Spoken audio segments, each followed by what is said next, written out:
আইয়া আমাকে একটু নিয়ে যাবেন ওই পারে। আমাদের এই যাত্রায় কমেডি মনে হয় সকালে আসি ফাইট দামি করতে যান গা যান দেখে একটা ঝামেলা মনে হচ্ছে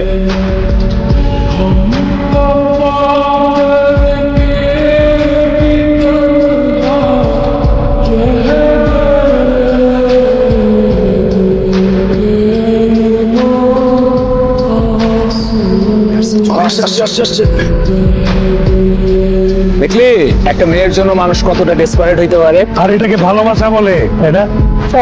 আমাকে চিনেন নাই আর আপনাকে রাস্তা পার করে দিলাম। থ্যাংক ইউ ভাইয়া। প্রথম দেখায় ঘন প্রেমে পড়েছে, দ্বিতীয় দেখায় প্রেমে পড়েছেন। এটা আপনি কিভাবে বুঝবেন আপনি জানেন? আপনার অন্যা আপনার প্রেমিকের ঘুড়ির সঙ্গে আটকেছে, যখন মফলের মতো আপনার চুল হাওয়ায় খেয়ে উঠতে থাকে, বুঝলেন?